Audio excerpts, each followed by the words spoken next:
Da-dun, Okay. da-da. That's our Da-da-da-da-da-da. beginning music. Yes, at some point we'll get an intro. Right now, it's like, Here and we, start. this we go. And action. Yes. So, episode So, two. Two, episode two. two of We Talk About Books. We talk So, about my books. biggest question for today, we were going to talk about jump scares, but then I went down a rabbit hole, apart from jump scares, about Surely cozy not. homes. Okay. You going down a And rabbit hole? me going No. down rabbit holes, it kind of How happens. unusual. I have some, yes, rodent ancestors, obviously.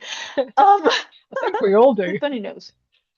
Um, so I wanted to ask you, how did you come up with Dante and this Hmm. assassin ending up in a small New Zealand town and solving mysteries? How did that come Mm. about? Because you'd come from a previous trilogy plus a prequel that was more fantasy Mm. um Urban fantasy. adjacent, urban Yeah, fantasy. very Yes. much. Yeah. So why the jump? Was it just you wanted to do Why? mysteries and cozy seemed the way? Did it have something to do It with was what you it liked was to all read? part of a carefully orchestrated plan. No, totally, totally serendipity, like most things in life. Um, but I can certainly trace the pieces that kind of led to it. So first there was like a sort of a dream, like you know those things where you wake up but your brain's sort of semi-dreaming. I can't. It was like a few years ago. I know I wrote it down somewhere in writing that I probably can't read, but I remembered it probably because I wrote it down. About the idea was an assassin who's on holiday somewhere tropical, maybe the like Caribbean or something, and he's at this shack where this kid who can see ghosts is like making some kind of fast food snacky fried thing. And the kid freaks out because he can see all the ghosts that are hanging around the assassin. And then the assassin thinks that the kid knows who he is, and that's not it at all. So it's just like the seed of an idea. I didn't have any names, I didn't have anything more than that. And I wrote it down in a notebook somewhere, and then it sort of percolated for a while. Um, the whole cozy thing, when I think back about like where that came from, I've always loved mysteries. Like Sherlock Holmes, I read all the Sherlock Holmes stories when I was a kid. I loved them. I read The Famous Five, which I actually picked up a book of The Famous Five a few months ago, and I was like, this is actually really fun. Like there's the four kids and Timmy the dog, and they solve mysteries. And there's always like a murderer who is on the scene, not a murderer, there's no murder in Famous Five, a bad guy on the scene, or possibly two or so bad guys, or a bad lady and a bad guy. And they are always a little bit suspicious, but they're trying to be friendly. And then they'll like, one of the kids will overhear like blah blah blah midnight, blah blah blah down at the pier, blah blah blah treasure, or whatever it is, and then they'll go and solve the mystery. And it's actually quite fun. So there are those Agatha Christie. Um, so I've definitely am familiar with like the classic cozy genre, and a couple of mashups, like say The Rivers of London, which is urban fantasy, police procedural. Um, Alexander McCall Smith wrote the number one ladies detective agency set in Botswana, which is so much fun. I love that series. And then there was Laurie R. King, who wrote a series called Russell and Holmes, where she imagined just before the outbreak of World War One, when Sherlock Holmes is retired to keep bees in Sussex, and he runs across this young lady, Mary Russell, and it's about their adventures because she's kind of similarly very observant and sharp, and that's that sort of post World War One, and those are really fun as well. So I definitely was familiar with different cozy mystery genres, but then I had twins, and that was a bit of the shock to the system. I thought I was going to have one, but instead I had two. And then at like they were less than 2 weeks old, and I was slightly going out of my brain because I hadn't slept properly more than like 3 hours in I don't know how long. And I was trying to read in the middle of the night while nursing one of the kids back to sleep. And I picked up the Thursday Murder Club. And that, I don't know for what reason, I'd even actually, it was a big buzz. It had come out a little bit before then. And I tried reading it, and for whatever reason, it just wasn't the right time for me. And I'd put it down again. But in the middle of the night, with like sleep deprived, with screaming babies, it was just the right time for that. It was like it was retirees. It was like the exact opposite of my life. It was retirees who had all the time in the world. They'd like go do this, go do that, have a long lunch with a glass of wine, and solve a bit of murder. So that was just exactly what I needed at the time. So I started just reading that on my Kindle at odd hours of the night. And then at some point I thought, you know what? I want to write one of these. I think I could write something like this. And then that's where it all kind of started. I just felt like it. Like I started writing on paper, on a notebook at like God knows what time, like sort of cell phone light, and then sort of incoherent scribbles, and then it gradually, as I got more of a routine, ended up typing on the computer. And yeah, that was the genesis really. Um, because there's three protagonists. There's Dante, the retired assassin, and that name just sort of popped out of the wherever, the ether.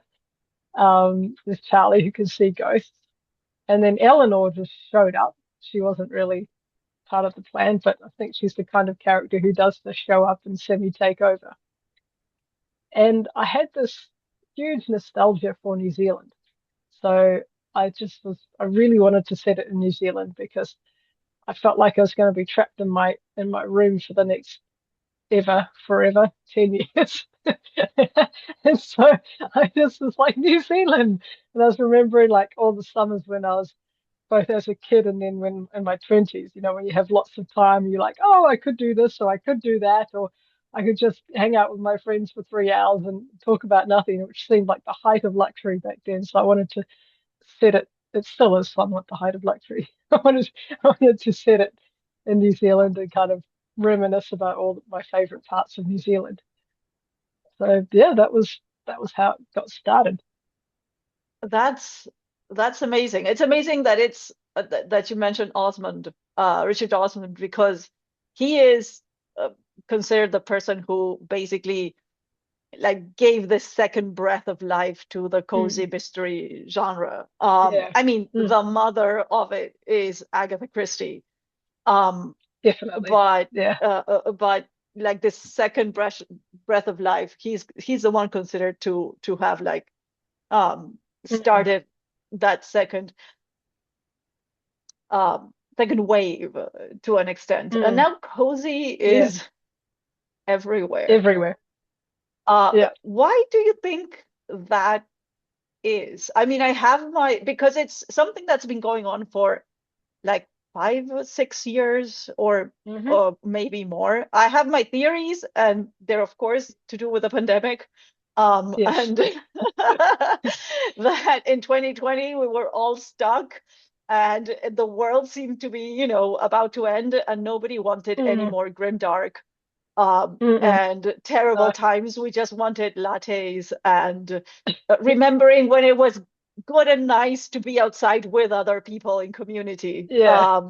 Yeah. Uh, and it is kind of funny because you went into cozy. You had just done your fantasy series, which is very much Mm, action and uh, like the mm, danger is a lot. Even though here we have assassins and murders, in your fantasy, the mm. danger is a lot more, I don't know if the word is visceral, but dangerous to an extent. Whereas Yeah. Yeah. in and it's darker, things happen at night. Mm, It has that more dangerous feel to it. Your mm. cozies, even though people get killed, are just, which Yeah. is kind of funny that cozies have this like there's people who die, but have a cappuccino. Like, here's your tea. think that's part of What the did you, appeal, really. oh, I don't know. Like for me, like it was the fact that like it could have been like being woken all the time. I had murderous impulses that needed an outlet. So the fact that there was some murder was a total plus, but it was very cozy. Like the Thursday Murder Club, there was, but everyone had time to have a cup of tea as well. So I think that that kind of contrast is part of it. Sorry, you were in mid-flight. What were you? yeah, and I like, are there like, do you know, like, is cozy mystery something like, are there other New Zealand authors who are into this genre? Like, is it a thing in New Zealand? It's a huge thing in the States. Yeah. All the cozy mysteries and historical cozy mysteries, and like, do you know other New Zealand authors who are doing cozy mystery?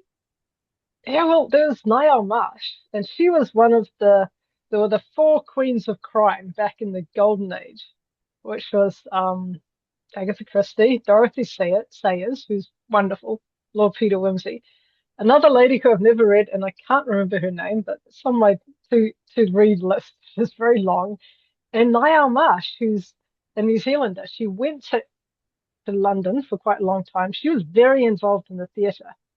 So quite a lot of her cozy mysteries are theatre related. Like there's Enter a Murderer and there's Murder at the Dolphin Theatre. Yeah, there's like at least four. Vintage Murder is set with her in New Zealand with her character who's an English detective. And he goes to New Zealand on holiday, which is never a good idea. If you're a detective or even an amateur sleuth, you should never go on holiday. People are going to drop dead left, right, and centre. And so he's traveling in New Zealand, I think in the 50s or 60s. So it's kind of interesting. It's like a window back on New Zealand when it kind of it's almost like the golden age of New Zealand as well in many ways. And so she's was one of the queens of crime. She had a very interesting life in Wellington. She was like her house was the center for artists and actors and poets and this whole cultural thing, which for New Zealand is kind of a big deal because it was very small back then. And nowadays, I have been meeting some of the cozy mystery authors. I wouldn't say it's a huge thing. Um, like the big authors in New Zealand right now tend to be more the literary authors, but there definitely are other authors writing New Zealand cozies, which is fun. It's nice. Like it's got its own flavor, definitely. So What do you yeah. think sets, like, what's the characteristic of a New Zealand cozy that separates it from a classic, like, English cozy or American cozy? What's that New Zealand flavor that comes in? Oh, so a big part of a cozy mystery is the setting. Like reading the cozy mystery, part of the fun of it as a reader is it's a bit of a travelogue. You get to like a big thing is Scandinavian, Scandi noir, because they just, it tends to be very dark in winter there. Maybe that's part of it, but you get to go to whatever place that you are writing. Or Alexander McCall Smith, you get to visit Botswana. So if it's a New Zealand cozy, it's probably I don't know if there's some set in Auckland, but they tend to be set in little towns on the coast, which are very picturesque. Um, and it's just its own flavor. Like people go down to the fish and chip shop on a Friday evening and sit on the beach and eat chips on the possibly the black sand beach if it's on the west coast. And like I grew up in a little town. There was New Zealand in the 80s, everything closed on the weekends. Like it really did close. Like when my parents arrived in the late 70s, they arrived at the start of Easter and they had no money they had no New Zealand money. And they arrived on the Friday or the Thursday, didn't have time to get any money out. And anyway, there was nothing they could have bought because basically everything closed for 4 days. There was nothing. So fortunately, they my dad was arriving to a job at the hospital, and they were staying in the hospital apartments. So the people like fed them, but they were like, the whole of New Zealand closes on the weekend. So it was like that. You go in, there was Friday late night shopping. You go into like my little hometown, Waiuku, you go in there, everyone would be out doing their Friday night shopping. And they'd be like, hi, tourists saying hi to everyone. There was this kind of buzz. And then Saturday, Sunday, everything was closed. It was like the dairy where you could get milk, maybe. And then that's it. Like if you hadn't bought whatever you needed for Sunday dinner, you could maybe borrow it from a neighbor. So it's that kind of small town thing which is kind of like small towns everywhere. I think they are like quite gossipy. Everyone knows everyone's business. Um, but there's this community aspect where people will help you out if they know that you need help, that kind of thing. Um, yeah, and there's a dark side to it too. There was that book, it was Cider with Rosie. There was a chapter called Public Death, Private Murder. No, Private Murder, Public Death, about this guy who, like, the murders that kind of everyone knows about but get shoved under the carpet. I don't know of anything like that in Waiuku. Um, my dad was one of the three country doctors, and he used to come home and say, "You would not believe what a boring life I lead," because some of the things that go on. Because when you're the country GP, the country doctor, everyone tells you everything. And then, because you're meant to be like a sort of a priest, you're not allowed to tell anyone else. And he just was like, you can't believe what a boring life we lead. It's wonderful, but the things that go on in this town, I just wow, you know. So there's that. Yeah. So I don't know if I really answered your question, but there's all the local flavor, the local things that you eat in New Zealand, the things you do, the local flora and fauna that's specific to that region. But a lot of things in small towns, I think, are probably the same the world over. Which I think is what makes it local, but also like appealing to anybody anywhere. Yeah, small Yeah. towns have. Did you have to do any particular research about cozies and what to include, or did you go from your, backlog of having read all the famous five and secret sevens and anything that comes with Yeah. when you've had, you're in the global south, but you had a British education for some reason. Um, I know. Yeah, I did. It's funny. Like, I grew up reading all the British authors, like, all the classics like J.M. Barrie, A.A. Milne, Tolkien, C.S. Lewis, Ursula Le Guin. She's American, but still, yeah. I don't, we just, I mean, we got forced to read Kiwi authors as a kid, but it just didn't. It wasn't exciting because it doesn't seem exotic when you're from that place. Um, So I didn't do research mainly because I had zero bandwidth at the time. Like I can't even remember writing the book all that clearly. It was kind of a blur. So it was, yeah, mostly just written on instinct. But with cozies, the people that read them want to know that there's not going to be any huge twists that suddenly pull the rug out from under your feet. Like they want to escape from whatever's stressing them out. They want to know that, okay, someone will be murdered. It won't be a horrible, grisly murder. It won't be a child. It won't be um, something that's going to get the adrenaline all spiking. It won't be like a sort of grisly serial killer. No animals will be harmed. They're not going to have that giant adrenaline thing, which is what thriller readers, especially psychological thriller readers, they want to be freaked out. They want to like go, oh my God, that was So they want there's going to be a murder. It'll probably be someone that nobody likes or is very old and was going to die anyway. And then the the sleuths will solve it without getting in any dire danger themselves. And there'll be hopefully clever twists. Hopefully you won't know who it is. you won't be sure who it is, but there'll be lots of suspicious people doing suspicious things, and ideally the drawing room scene at the end with the suspects gathered together. When the sleuth lays it out and points the finger of blame at the person who did it, you'll be like, oh, of course I missed that, but it was all there. Like I could have worked it out if I really thought it through clearly. And that's what cozy mystery readers are after. They want the scales of justice restored, but they don't want to lie awake at night with the light on because it was too scary. So, yeah. Which actually leads me to my next question.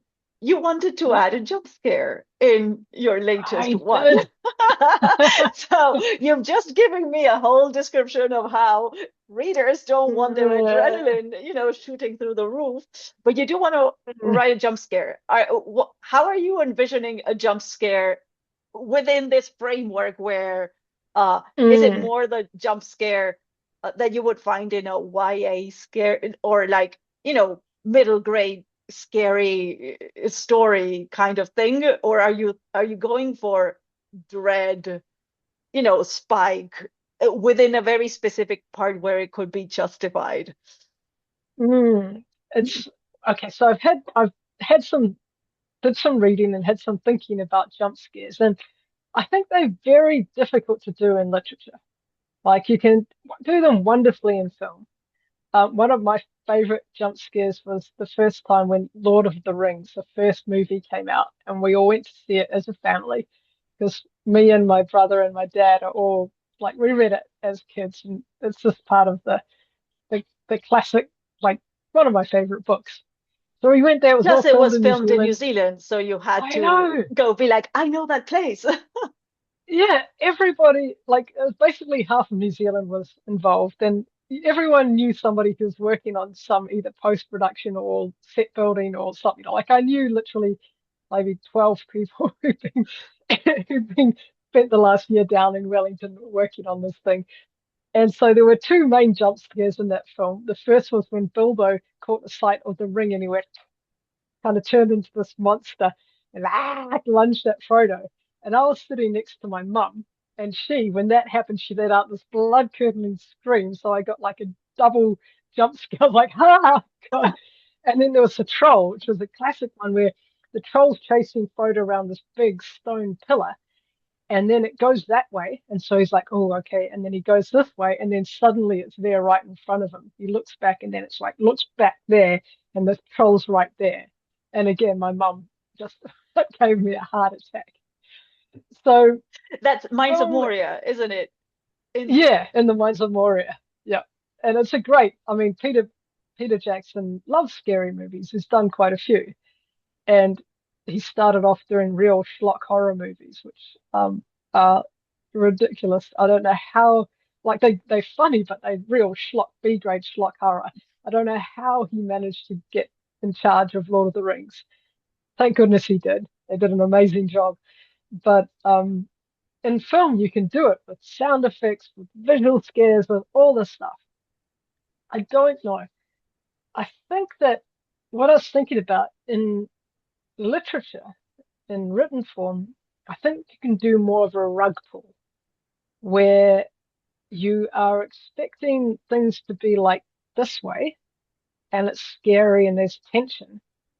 And then something happens that changes that. And suddenly you're like scrambling trying to make sense of this new, what you thought was wrong. What you thought was like this was like that is wrong. And that can give you the same kind of racing heartbeat because there's danger, but it wasn't the danger that you're expecting. It's coming from a different quarter. So, like one example was, again, it was a friend telling me about a scary movie because I don't watch many scary movies, where this girlfriend is in bed with her boyfriend and they kind of fooling around and it's all funny and lovely and whatever. And then the camera pans across and you see that the boyfriend's actually in the shower. And you're like, oh, then who's in the bed with her? And then it like everything goes downhill from there. But it's that moment of, oh, what I thought was like that is actually like this. So it's more of like a rug pull, and you scramble to get up with where things are actually at. So I think I could probably do a rug pull moment, and that might have a similar effect. Maybe not quite as like blood curdling scream in your ear, but that kind of adrenaline.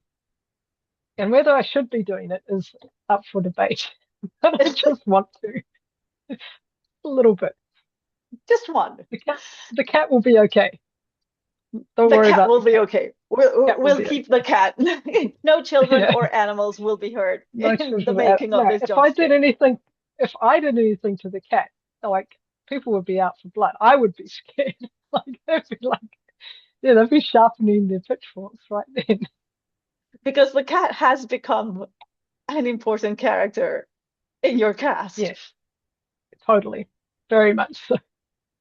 Yeah, I mean, people like I find it hilarious that the that series Dungeon Crawler Carl, which I haven't read yet, but I'm again on my giant to read list. The cat is like one of the main characters, and apparently it's going to be made into a TV series. And what was going to green light it or red light it is whether they could get their cat actors to perform what they wanted to. And I was like, that is such a cat power move. They were like, we will do this if I want to. I'll think about it. It's like millions of dollars on the line. They're like, do I feel like it? Yes, it's a whole thing. It's easier to train a dog to be in a movie, a horse, like lots of animals. You Anything. can get them to Yeah. more or less follow instructions. Forget a cat. Um, Yeah. but it will steal the show if it's on stage. Yeah.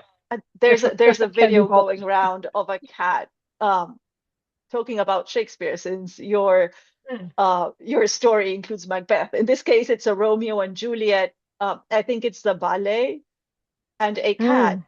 walks onto the dying scene and just it's a video, like, honestly, just search it, like Is it just like sit down and start washing itself in the middle of yes, the and dying film? And like it jumps on the set and it paws a dead Romeo, and Juliet tries to drag him away from the cat, and the cat is like, no, that's mine.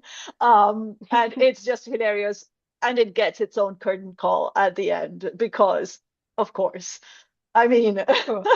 that's the only thing people remember from that production, I'm sure, is the cat that stole the show. Yeah, I will definitely be Googling this straight after. Yes, you have to. It's really funny, and I can totally see it happening, which Mm. happened in your own story. I mean, the cat Mm. has become a thing. Now it cannot not be Oh no. Mm. in the story. People will ask about it. Yeah, no, the number one complaint at the end of book two, actually, that's kind of a spoiler. You can mute your ears if you don't want spoilers, but the number one complaint at the end of book two was like, where are the kittens? We want kittens. Where are they? So I am going to write a short story to answer all of that. But yeah, no, people were, that was like, we liked the book, but kittens, come on. You want to see the kittens? Where are the kittens? You Yeah, promised I'm kittens. sorry. That I was know, the you promise of promised. the premise. The whole point was there's kittens. Yeah, Well, yes. for this last one, you'll have to include the cat Oh, more. there is. The cat has an interesting role, which yes, well, you know about it. But I have rewritten that scene to make it scarier. So I there's two scenes that are very ghosty and scary. So I've rewritten that scene to hopefully make it a lot more scary, but not too scary for a cozy. And the other scene with Charlie in the theatre, I am contemplating how to rewrite that to do a rug pull scare and make that a bit scarier too. So Nice. that's the plan. It's interesting. Like it's another tool in the toolbox. It's like being able to do the full range of uh, I guess, literary effects. I've never really explored how to make things really scary. Not too scary, because it is a cozy, and I would scare myself. But it's somewhat scary, a bit scarier. So, because it's a theatre production of Macbeth, so it's got to be a little bit darker. It's got And witches and ghosts, so mm, it and murder. So so much murder, so much murder. so much murder. So much murder. But I fun. So and realized though, it's yeah. it's coming out August, Mm, September, mm, December. I want to get it to beta readers August, and then maybe September, October, it might be ready to actually emerge, which is earlier than it needs to. The latest date is September, December. But I can, Amazon doesn't mind if you push the date forward. They get very tetchy if you push it back. But yeah, I'm sure it'll be out before then. And I Wonderful. realize that you have managed to not talk about your writing this whole time. So I propose live on air that we dedicate the next session all to do with your world and your world building, which is interesting. And I want to know all about it. So putting it on the Okay. record right here. We're putting it on the Interested record. I listeners get to want to talk know. about this novel that has gone through 20 different Hear it with a iterations. thousand faces. Yes, Yes, it literally is the hero with many, a many. thousand faces, or Yeah. the villain with a thousand faces, because the one that Mm. keeps changing is one of the main characters. The He's had morally grey, conflicted, and want to slap him at the same time as you feel kind of like, oh yeah, but he's had it a bit rough, but I still want to slap him. So, yeah, that one. what exactly? Okay, I Hmm. will talk about my process and where it's going and how it started and where it's at, basically. Excellent. Because I haven't heard the Next time, origin story before. So I want to know. Yes, where it's the at right origin now. story of Oriel and no, the origin of Oriel and Umbra. I I don't know that. Oh, Ooh, oh, I have to go back yeah. because it's gone through so many iterations. Um, I actually have to figure out when exactly one thing transformed into the other to an extent. Because originally, and this is just a little preview, Totally. yes, Hmm. it was going to be the story mainly about Umbra's sister. It wasn't going to be his Oh. story. Like there was this other main story that I was going to tell, and they were just a sideshow. Like what took over the novel were like this little side story, and Hmm. they just became very interesting and took over the whole thing, and then morphed into their own thing, which is what Yeah. What happens. happened? It does. This is the joy of writing.